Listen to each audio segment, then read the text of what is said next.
Hello, everybody. Welcome to our session, Lead or Drift, Rethinking Strategy in ECE's New Normal. Drop us a note in the chat where you're joining from today. We have, a bit of a different type of conversation. Essentially, before we dive into it, I'm joined here by Himal Randeniya, the CEO and founder of Mana. I'm Hayden, I'm head of partnerships here at Mana. Before we kick off, we might just do a quick acknowledgement of country as well. We would like to acknowledge the traditional custodians of the land we work and live on, honouring their elders past, present and emerging. We respect the deep connections Aboriginal and Torres Strait Islanders people have with country and commit to learning from their wisdom as we build our shared future. So I already introduced them all. You should obviously know who we are by now. Hopefully some of you, for the newbies, welcome. And I guess this series of webinar and professional development that we run is really aligned with our mission on, we're really committed here to ensuring that every child has an extraordinary start to life. And that starts with, the wonderful educators and people that are looking after and supporting children to grow. And we know that the early years are the most important. We're really passionate about elevating this sector and sharing all the positive stories and the great thinkers and work that is going on in this sector to shine a bit more light on it because we know all of you do incredible work day in, day out. So just in terms of, a bit of housekeeping, feel free to use the chat, post any comments. Really want to keep this positive and have the narrative, I guess, all here to support each other. So we will record these and it'll be available after, and we'll run a couple polls throughout the session as well. So today's session is a bit of a different one. This one is all about strategy. I think, Himal and I, we ran a series of dinners across the country, Auckland, Sydney, Brisbane, Melbourne, Adelaide and Perth, where we were sort of having, I guess, more intimate conversations with sector leaders just around how people are thinking about strategy in this current time. I think often strategy is a word that is thrown around loosely, and we're really keen to unpack what that actually means today and share about how people are kind of thinking about tackling some of these changes, because I think right now more than ever, our sector has had a few things happen to it of late, and there can be a tendency to react and have more of a quick knee-jerk response to certain things and certain issues. And we're a big believer in that. And as I guess any business theory would say, strategy in the long run is really what is important to generate value and continue to make the positive impact on children's lives that we know we're all making. So we might start there, and we might first just unpack what do we mean by the term strategy. It is thrown around a little bit loosely. So, Himal and I, so we have backgrounds in sort of management consulting as well as sort of, in the childcare sector. And I think we have a bit of a lens there of, the business side of what strategy means. But strategy, even though it's a business word, it really happens in everyday life. And in essence, strategy is about choice making. It means, in a world where we have finite time and finite resources, we have to place bets on things that we believe are going to move us towards our goal. So, that exists for what breakfast I'm choosing in the morning. I have a choice that I'm making there. Do I want to have the Milo that tastes good but maybe isn't good for my gut? Or do I want to have the muesli cereal that can support me to have longevity in my work today and on this webinar? So I chose the muesli, of course. But essentially, keen to maybe, Himal, unpack what, I guess, strategy means in an early childhood context. You obviously owned and operated being, and keen to hear how you kind of unpack that term and how you communicated that to your team. Hey guys, thanks, Hayden. So I think in terms of operating an early childhood organisation, I think there's a couple of things. The way kind of I see the world is start with the world that we're looking to create first, like what's our vision and what's our mission as an organization. And so, asking, for example, a being, or is it every child has an extraordinary start to life? Brought that to mind as well. So it's a constant theme of, okay, like that's the world that we want to create. How do we now take a step back? What are the series of things that we need to do in order for that to happen? That becomes part of your, that becomes the business or the organization that you're creating the organization that you're creating will start to deliver things, create things, etc., that will have that mission come to life.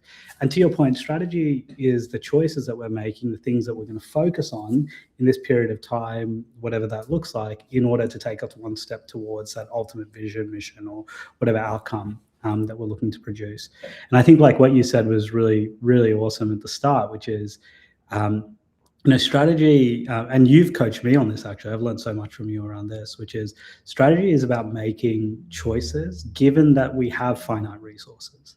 And, a lot of the time, like, and I jump into this space too often, I think, and I think you bring me back a lot, which is, too often we want to do everything, but you can't do everything perfectly.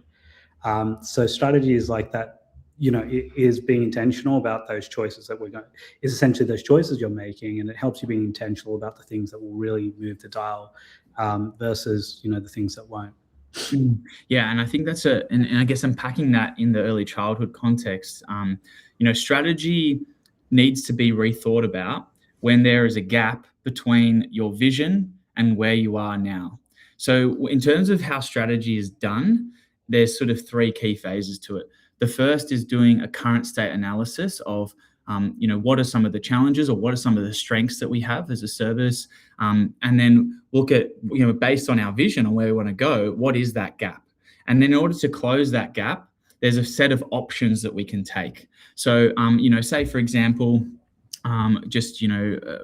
maybe a very small example, but say for example, if enrollments are down, then you have a gap between where you want to be and maybe some of the benchmarks that you've seen in your community. What are some of the options that you have to move that dial? And one of them might be, cool, well, we need to kind of improve the branding of our educational philosophy. Maybe people are unclear about that. That's one thing you could do. Maybe it's about improving child safety, because families are really valuing that now. So we need to kind of invest in training of the teams, CCTV or other things. But you can't do all of those at once. So it's really about trying to work out, based on the options that you have, how do you kind of best place those strategic bets and where do you put your chips? And then from there, you can evolve those things. And I think, in our sector, there's sort of, I guess, four key, strategic questions that we unpacked at these dinners, which, are the things that people are trying to think about. Well, how do they kind of make a choice around what they do with those? One that we're hearing from people is around child safety.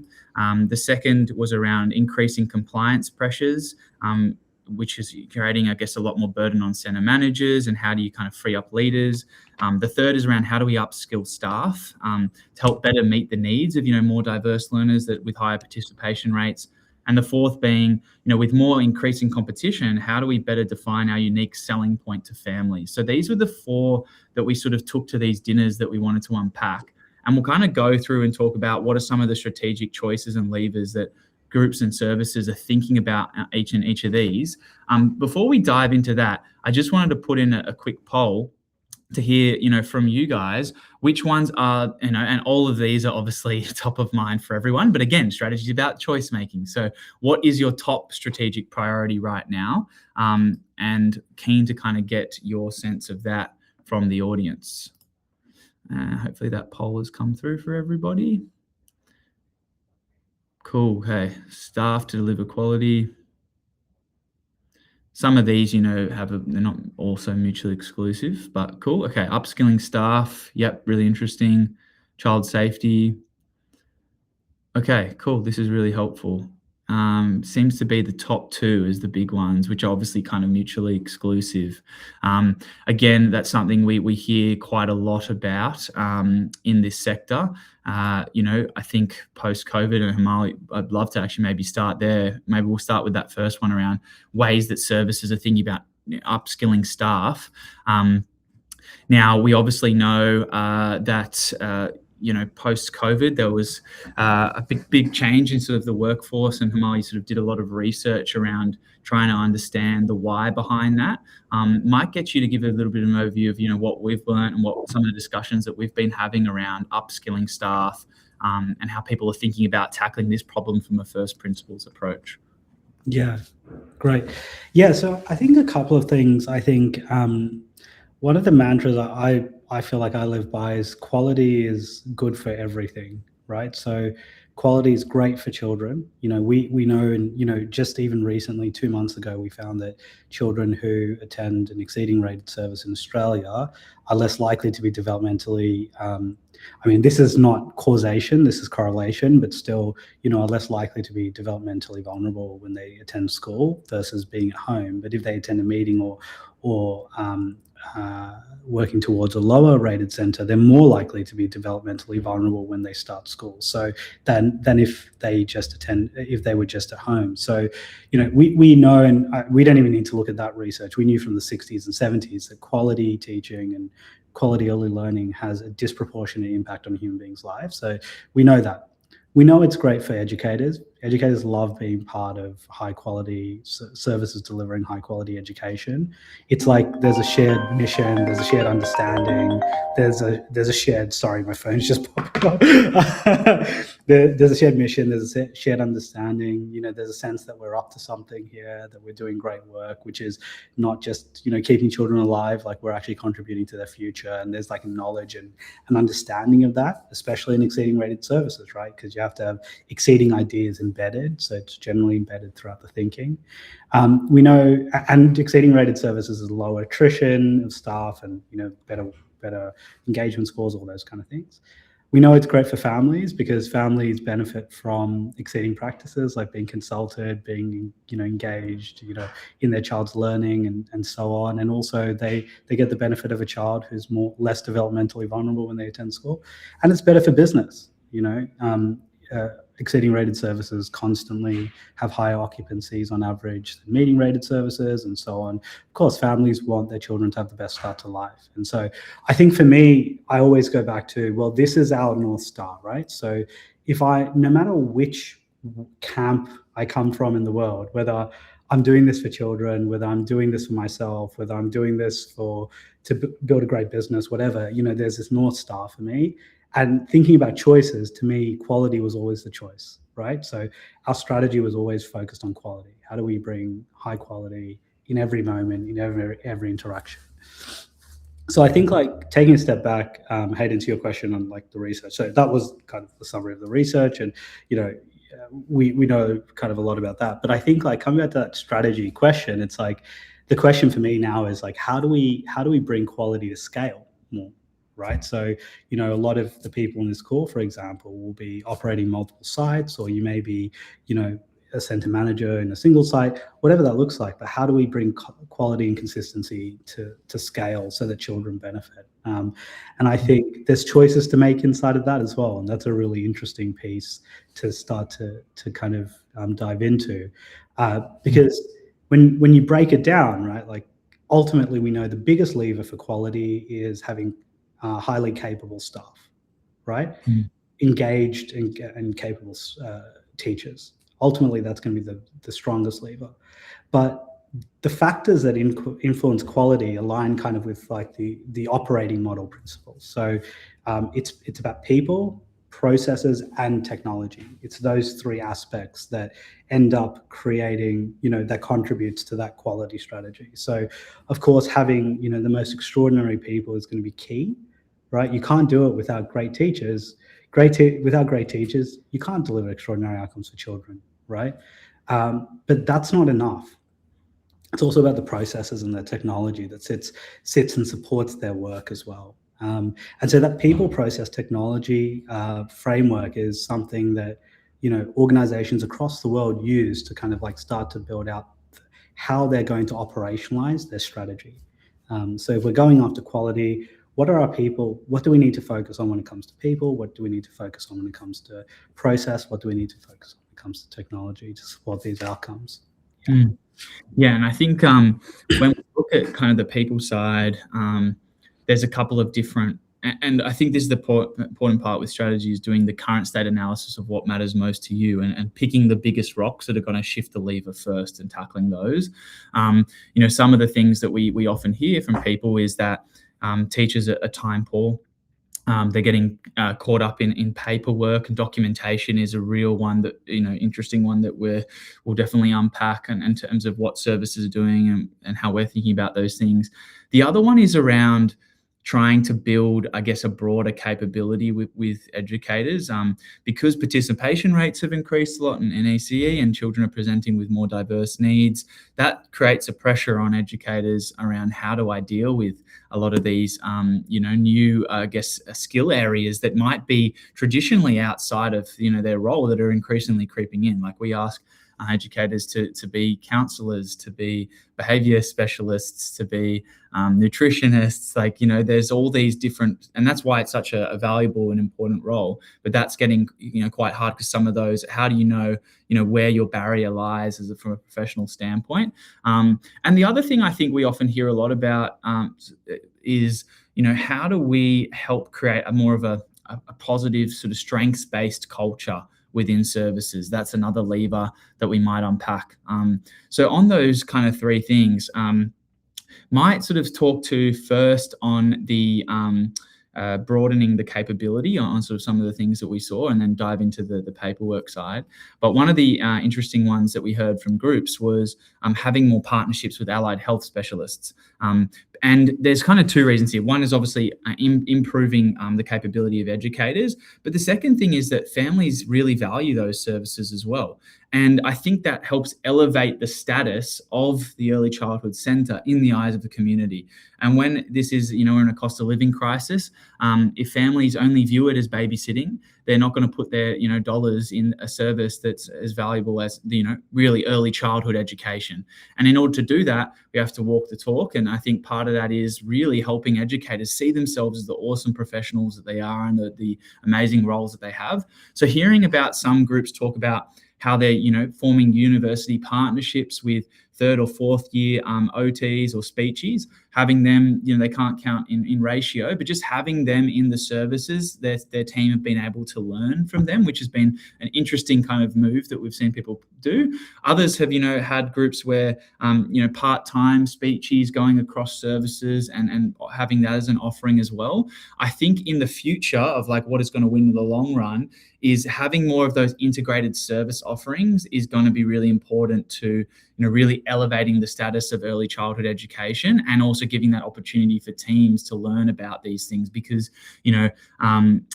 we've got a webinar coming up with Sandy Phoenix, which you'll probably see on our socials, but talking about sort of challenging behaviours, and even that wording can be misleading to educators, and just really helping them understand the why behind those behaviours. Children aren't inherently born to want to cause trouble. There's obviously a need or a cup they're looking to fill. So there's a lot of stuff in there that was really interesting to hear groups talk about.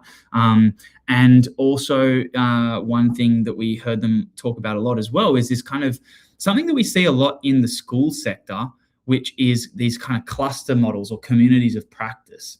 But we don't necessarily do that as much in early childhood. Some groups might have a bit more size, and but still, like, we have services operating quite independently. And one thing that we sort of heard was how a group's looking at creating more of a cluster model, like doing little excursions almost of their team, going and visiting another centre for a day, learning from them, and having this kind of community approach.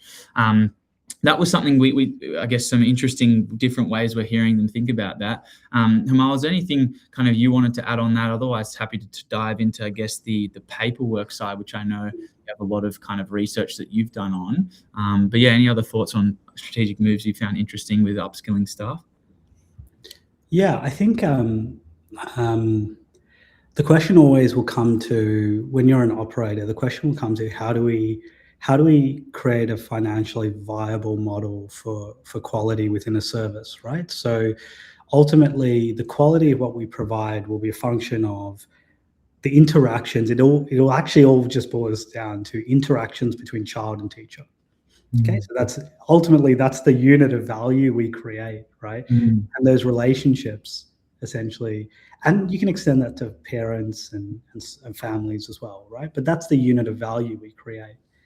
And so, when I created my first company a long time ago, 15 years ago now, I was working in the schooling system, and I asked myself that same question, because I went to a selector school in New South Wales, but we had no resources, right? So we didn't even own our own oval, so we couldn't use it. The private school down the road owned our oval, and I was like shocked by like how much resourcing in the public school system goes towards the administration of schooling versus the actual pedagogy and all the value added, services that we, that wrap around it. So I think like coming back to that, I think there's a real inquiry for me, and I think for this group, people here would be interested in, around how do we set up organizations so that we can, in a financially responsible and sustainable way, direct as much resourcing as we can towards the service, right?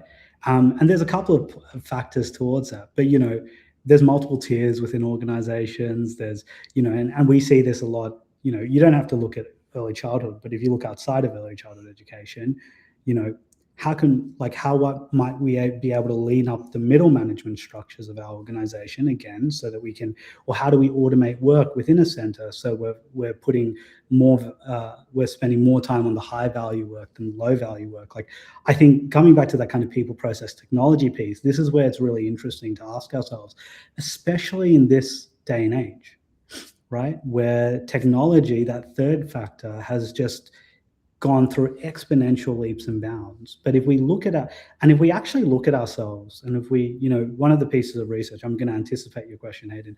One of the pieces of research I ran was a time and motion study across centre managers in Australia. Essentially, we tracked everything that a centre manager did across a week, and we did that across like 50 or 60 centre managers, right? And if you break it down, like the valuable work, let's say I have 40 hours in a week, and I'm just going to pull an approximate number in because we didn't quantify it. But let's say that we're spending 15 to 20% of our time on high value work. I think if you talk to a center manager, they'll probably feel that's maybe accurate, somewhere around there, right? Often at times they're getting dragged in this direction, that direction. And also there's a question of what defines high value work, right? At the moment, a lot of the time we go, okay, well, keeping the center compliance, my perception of that is it's high value, but actually really in what I'm really doing is kind of like pushing paper, doing like really kind of like menial tasks. And maybe my perception, there's that question of, can leaders perceive what is high value work as well? Right. So I think there's like this interesting question now that we have in this day and age for us to examine. I think that came out a little bit in our dinners as well, about like, we have an opportunity to redefine this and set organizations up for the future so that we can be leaner.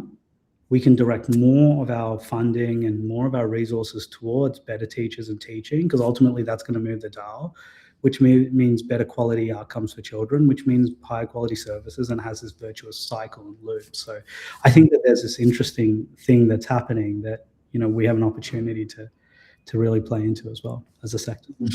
Yeah, I think that's an important part with that technology lever, is how do you use technology to free up time for more human work? And to your point, like the center manager role is often the most important person in terms of being able to mentor, and upskill staff, but right now are spending a lot of time, in paperwork. And so, one thing that was really interesting from part of our dinners was how groups have tried to be thoughtful on this like work redesign, because I think, hearing Himal, speak about this a lot, but sort of that analogy of the straw that broke the camel's back, and it's like asking center managers to do one more thing, but those things accumulate over time. So we need to think about how do we redesign that work, which is one of the biggest factors, with well-being and burnout.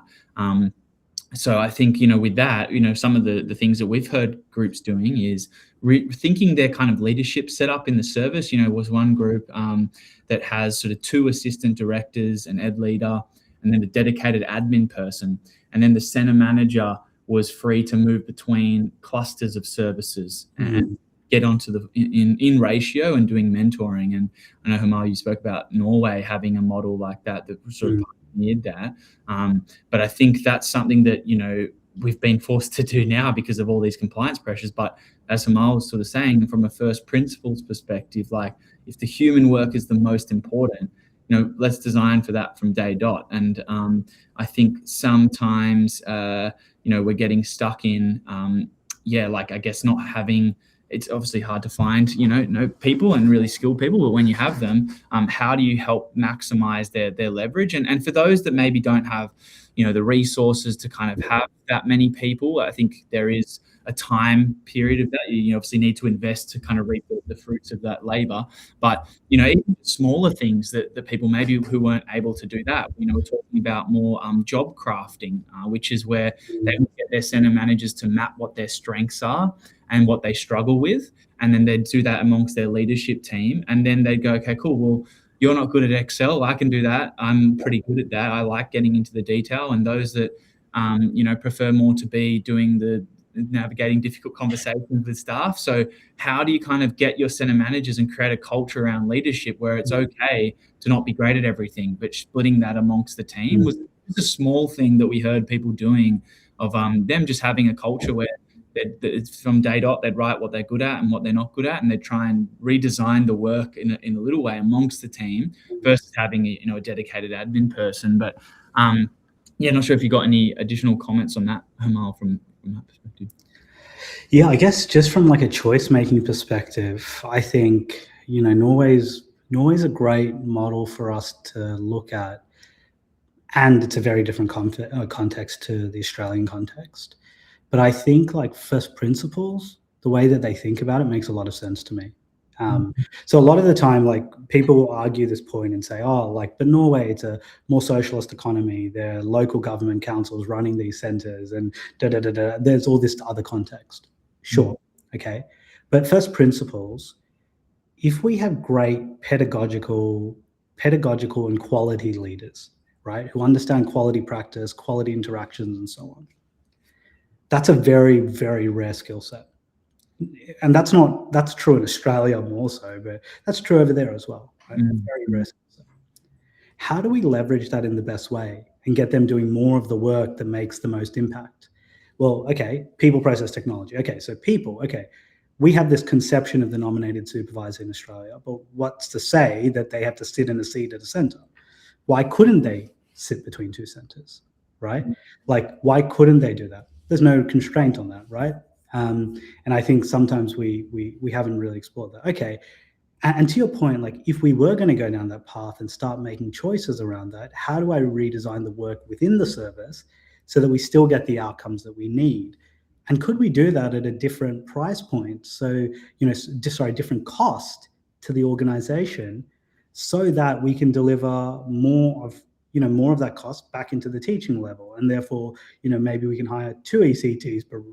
I'm just, so like, and I'm not saying hiring more ECTs is the solution either. That's not what I'm saying either. But how do we attract the better talent within there? And and it's not just about money, but that's a factor, right? So so there's ways that we can start to think about the role and the work, but it requires really detailed thinking. It's not something you can kind of just like do and just hope for. Like you've got to think about, to your point about, okay, cool, like typically center managers are responsible for this whole thing. When you actually look at what they're responsible for, it's insane, because I don't think a single center manager would be able to spend their time listing out all of the things that they're responsible for. It's just, it's a never ending and feeling like infinite list. But then how do we start to redesign the work in the organization so that we leverage that skill for what it can, what it can do best, and how it serves the organization and children and quality ultimately best. And then how do we then redesign the work around that? And I think at the moment, one of the things is in Australia, we have this kind of like this triangle model that we often hear about, which is like the center manager, assistant director, and educational leader, which I think is effective when it's implemented well, and everyone's very capable of their role. But I still think there's, there might be opportunities even to start to explore, different models of that as well, as we start to, again, like as work starts to get redesigned, this is what becomes really interesting. Yeah. I know, Himal, you might need to leave in a minute or so, but I'll and Thanks, everyone. Yeah, thank you. I think the other part of that, so there is like a functional choice that people often make. And one of the things that's been interesting to hear as well is how we're looking at people are redesigning the headquarters sort of model to, for those groups that have maybe, a few services, how do you reorganize those central teams to better support the centers as well? So this might not be relevant for everyone that's just maybe the single centers joining, but those that have a bit more scale. One thing that's often interesting in our sector too, which is just something that, because I think, and Steve Jobs, I think, has a quote about this, is like, when you ask people, well, why is it done that way? If the answer is because that's just how it's always been, that's not the right answer. Like the answer is really understanding the truth. And I think sometimes in our sector, when we look at like these structures that are set up, maybe they were set up at a time where they were functional, but the world moves and things change. And I think another example of that is with the kind of area manager, ops manager model, where right now often an area manager will kind of sit across, enrollments, HR, compliance, pedagogy. They'll be required to wear multiple hats and then service a region of a group of centers across all those things. Now, if we trying to find a person that can do all of those tasks is like, there's so different capabilities. HR, enrollments, that's more sales led. Compliance, that's a very different. Pedagogy, that to get someone that can do that is pretty much impossible. And I'd probably hazard a guess that there'd be very few that could do each incredibly well. And so what we're hearing is groups, some groups making a choice around, so moving from a geo-based model to a functionally led model, where what they do is they'll have an enrollments person that sits across all the services, not just a cluster. They'll have a compliance person across all the services. They'll have a pedagogy person across all the services. And that way, center managers can get really detailed support from those more functionally led structures. And so I think this kind of redesign of process is quite interesting in that pillar. But the other thing on that angle is the technology part, which is, I think, crucial when it comes to upskilling staff, is, we're in an AI era, and with AI, it's really important that we think about how can this technology be used safely and thoughtfully to remove some of the low value human work and maximize the high value human work. I'll give an example of some services that have been using this in an interesting way. So, we know with a lot of the kind of regulatory changes, there's been a lot of policies that need to be updated. One group that we know of sort of use Claude Cowork, which is sort of an AI tool that can autonomously take actions to research the regulatory changes and suggest all the updates to their policies, and they just let it run autonomously, so that they didn't have to do that work. It would have taken them a week. They did it over 2 days with a laptop just running. Now, there is some skill that you need to be able to use those tools effectively. It's not like such a plug and play thing, but I think right now in our sector, AI gets a bad rap because people just associate they assume that AI is one and the same. Now, the future that we're moving towards is bespoke uses for AI and different AI tools. So AI, often people just think of ChatGPT. That is a generic tool that is not purpose-built for certain disciplines, right? But what we're seeing is, we have AI which is based on kind of pedagogy and coaching educators and documentation. There's tools, for X-rays, for radiologists to really deeply trained on that. That's an own product. So moving from AI is bad to what product is using AI and how are they effectively building it out. So some of these things is something that we see a big opportunity on, helping free up the low value work of a center manager wasting their time or just manually updating policies. Another thing, that we heard groups doing is using kind of AI to help them build better dashboards and analytics so they can track compliance and enrollments more effectively. A lot of the tech systems that are out there today don't have really great reporting features. So we've heard of groups that kind of use different tools to kind of build dashboards. We have one for on kind of the cycle of planning and also QA7 that we've sort of built. But in this world where there's so much data, how do you kind of give those insights to people effectively as well, so that then they can direct their focus and time and energy better? So I guess coming back to, just summarizing that question of upskilling staff, there's sort of that people process tech lens to it. And I think, looking at how technology can remove some of this low value work so we can free up more time for that peer-to-peer mentoring is a big thing.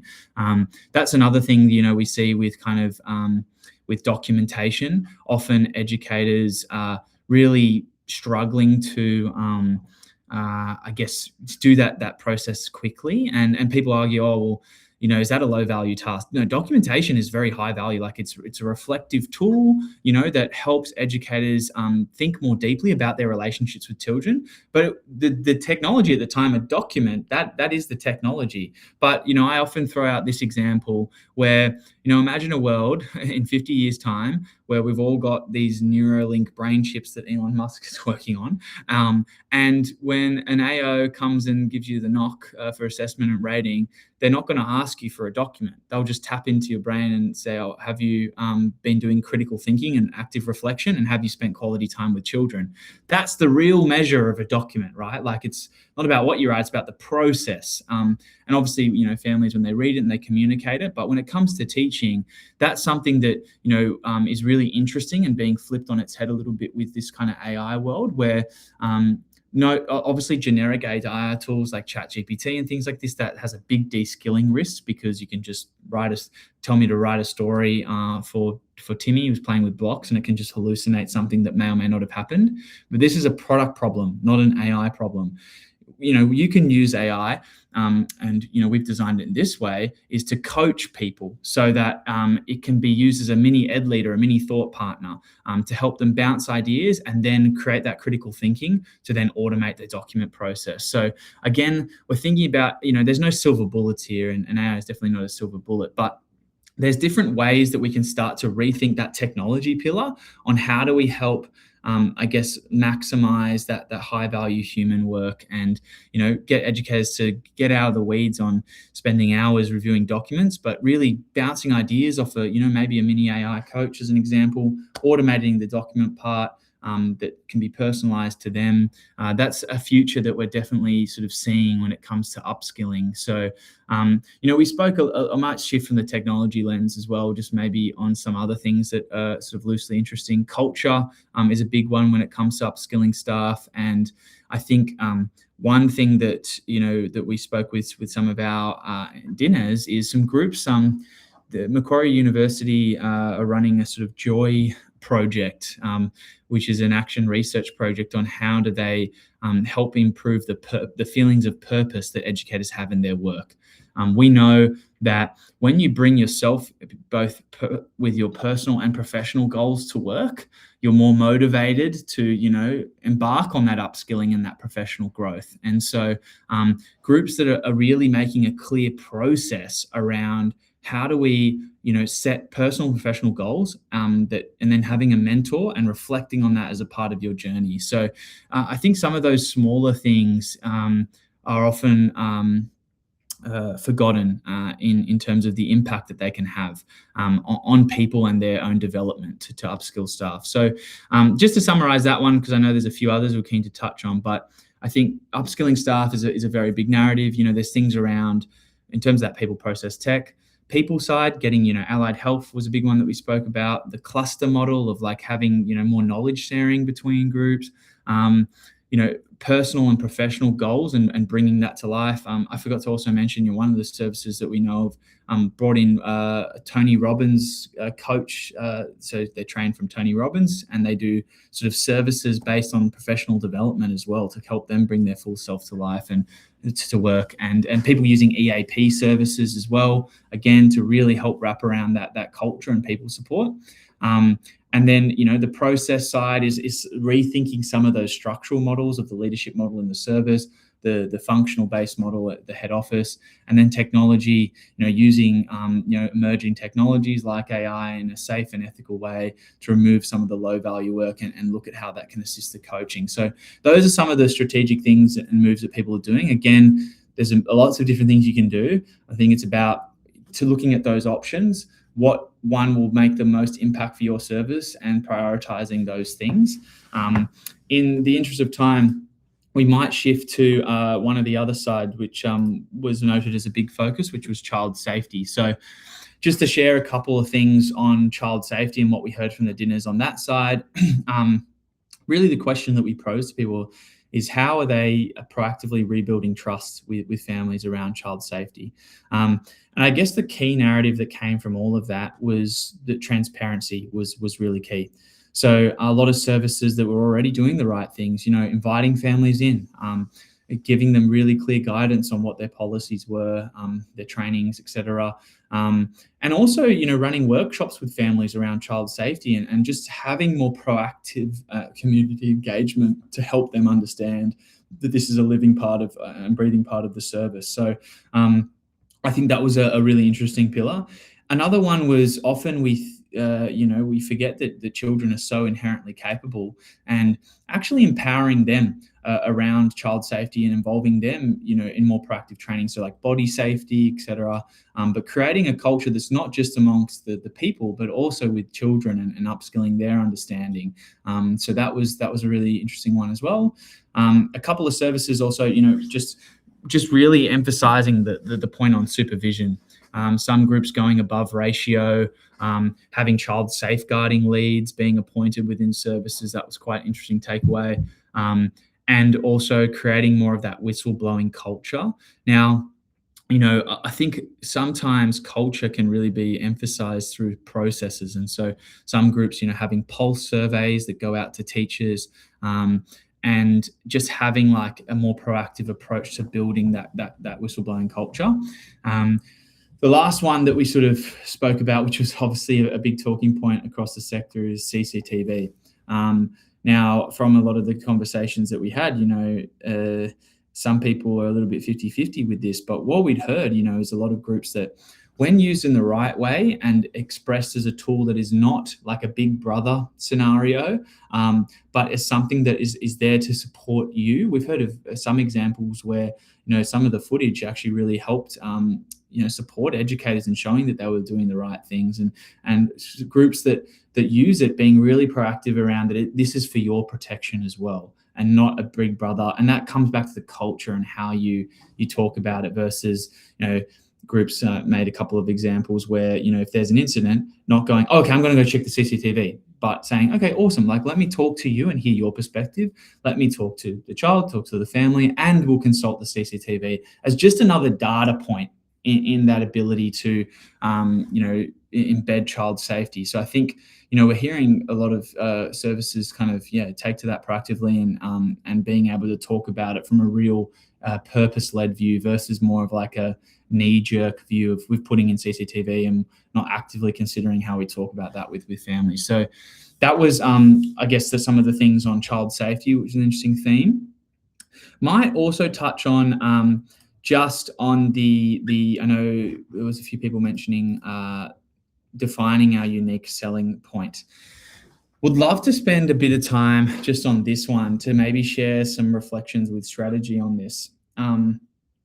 Because when it comes to strategy, it's really about, how do you, I guess, find a patch on things that you can uniquely be good at, which puts you in a position where you are the best place to win in that market, and winning being, that you are flourishing essentially.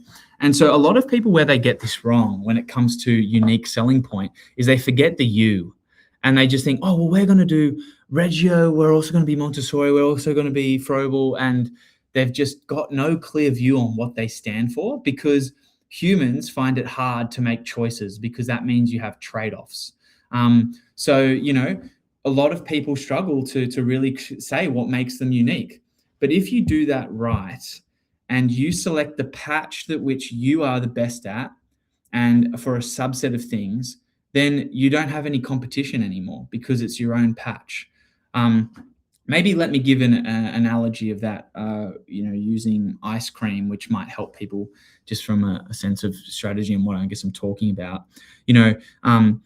For example, you can have your Baskin Robbins that do well as a brand, or you can have your Messina as a brand, right? Now, they are two very different offerings.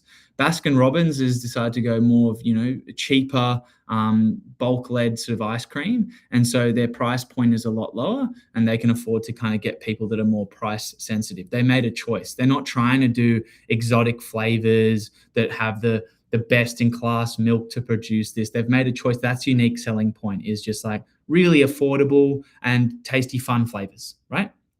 Fairly tasty, fun flavors. I'm a bit of an ice cream nerd. And then Messina, on the other hand, has said, we are a premium provider, and we are going to have the best quality milk from cows sourced in Melbourne. And we are going to have, the best food technologists to create really innovative flavors that change. We have some new flavors that change every week. The store is going to look boutique and bougie, and we're going to attract, people that care about quality when it comes to ice cream. And both of those things can win, assuming that there is a market of people that are more price sensitive, and there's a market of people that want quality. You'd probably struggle to see a Messina out in a rural town. They just might not value that stuff. But a Baskin Robbins may be more likely, but a Baskin Robbins in the CBD would probably struggle next to a Messina. So I guess that point comes to, first you've got to understand your customers and understand, what are some of the things that they value, and do interviews with them to hear them in your service. Maybe you're in a unique community that has a large Sri Lankan population that you've discovered, or maybe it's a lot of young families versus more working professionals that are having families later in their life. This affects the value proposition, and so I think first is understanding where you play. So those are, who are your customers? What are the characteristics that make up where you are playing or where you want to play? And then you've got to think about, okay, well, how do we win? And what are our 2 or 3 things that make us unique? And how do we disproportionately invest in those to create a sustained advantage? Because it's all about having integrated choices. So with this, we're defining a unique selling point.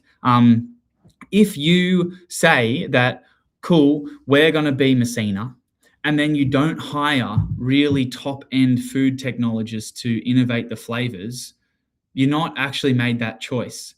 So you have to disproportionately invest in a few things. So say, for example, if you guys decide that, or people decide we're Montessori, okay, awesome. Well, now you need to disproportionately invest in Montessori trained teachers and finding them and trainings for them, so that your bread and butter and the resources, those can be quite expensive.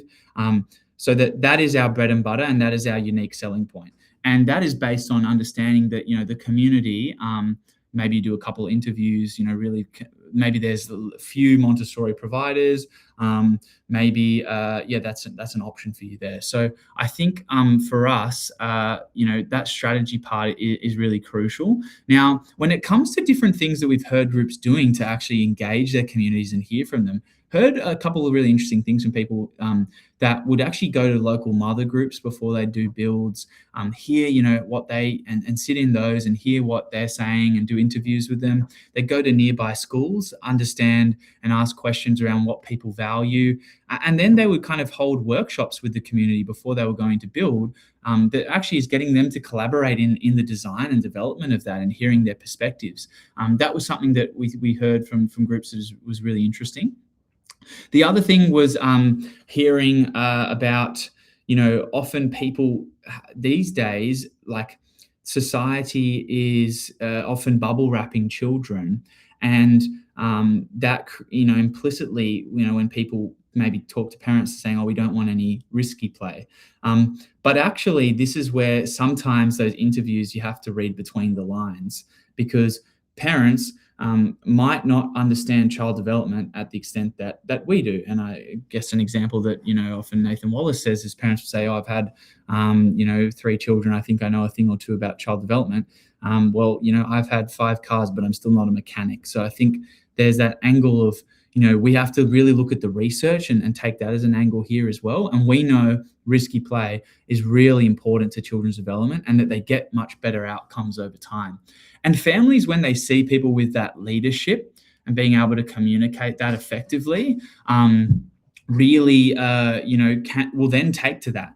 If they know that they're being led by an expert, then it becomes quite powerful. So we're hearing groups, who have had to make some choices around that, where they've actually shifted from the term risky play to courageous play, and helping explain, how the environment is such an important teacher, and differentiating their brand based on having, more nature play-based equipment, doing excursions as well. One group, having a farm nearby that they would do excursions to, and saying to families straight up on enrollment that, hey, look, if this isn't for you, like, we do excursions, they get to, be with animals.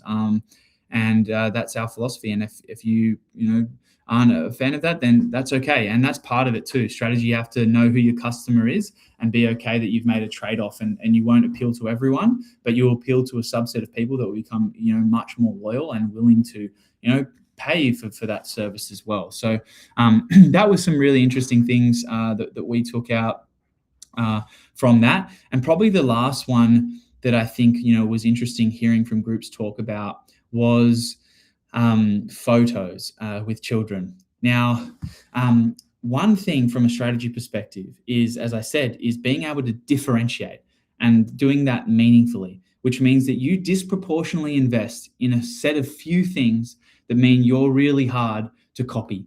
Because if you're easy copied, then you won't win.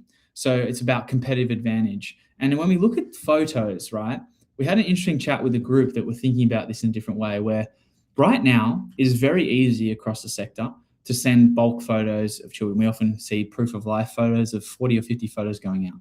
That is very easy for any service to copy. What is extremely hard to copy is deep and thoughtful, personalized updates to families on their child's development. That is a real differentiator. And so we heard about services making conscious choices to reduce the amount of photos, and I guess that educators, falling into, my mark is about being an Insta teacher, versus saying, no, we don't want that many photos. We want deep and thoughtful reflections, which then actually better emphasize the value of early childhood education and the learning. Because if it's just photos, they can't necessarily see and understand the comprehensive frameworks that we're working towards, the development and things that are occurring. And then when it comes to a cost of living crisis, when people are thinking about where they invest their money, do they pay for a service? If they're just seeing photos, there's a risk there that can just look like babysitting and having my children, it's easy for a quick snap and they're in care, versus, wow, there's some rich learning that's occurring. This is a really valuable service, which we know early childhood is, and we're undervalued in society typically. And the research shows that when you get the early years right, we have the most bang for your buck on a social return of investment. So it's really important that, I think in this day and age where families are becoming more skeptical of ECE, that they're really tight with, where they're spending money. We know occupancy is down across the board. How do we invest in showing them that this isn't just a nice to have service? This is a really valuable service that can make a real difference in their child's life. So, and that comes to the point, about how people are, using allied health services and having those in the service to really create that focus on the early learning centre having such esteem and status within the community and the impact that it's having. So that is, look, I'll probably round it out there and see if there's any questions. That is a little bit of an overview of, some of the learnings on strategy that we've been having at some of these dinners. So I'll see if there's any questions that anybody has. Also, would love to kind of get your feedback for us on this session. I know it was a bit more of a fireside chat thing. And sorry, you only got me for the last 30 minutes, but hopefully I could share something of value to people. But yeah, always keen to get your feedback and constantly improve this forum. We're really passionate about trying to just share more knowledge and positive stories about how people are doing, great things in ECE. And we're really grateful to have had that experience talking to leaders across these dinners. So just wanted to give the opportunity to bring that to some other people as well. So thank you so much for that. Any questions, just let me know. Thanks, Natasha. Appreciate it. Awesome. Thanks, team. Thanks, Karina. And, sorry, just before you all go as well, we also have an awesome webinar coming up soon, which is going to be with Ray Everest. And sorry, I see there's a question, so I'll answer that. Lessons in leadership. Ray, was a teacher, and then he became owner operator of Future Focus, really high quality group in New Zealand. They do some incredible stuff. Check that one out. He's awesome and just a very electric speak. You can see his photo there. Just before we do that, also Debbie had made a comment. We've been reducing photos with a focus on meaningful to support our profession. Love your point that this is quality and value for money and reduces the perception as babysitters. Thanks, Debbie. I'm glad that resonated. Yes, I think let's go to war with the babysitting narrative. I'm all about that. So, and thank you all for all the educators that do so much great work and very keen for that to get recognized in society. Beauty. Great. Well, thanks everyone. If there's not any other questions, love you to check out the Ray one next week, and in 2 weeks. And we will have more of these, and any ideas that you have to us for new webinar topics, just let us know. We're always keen to make sure it's meaningful to our audience. So appreciate you guys coming along.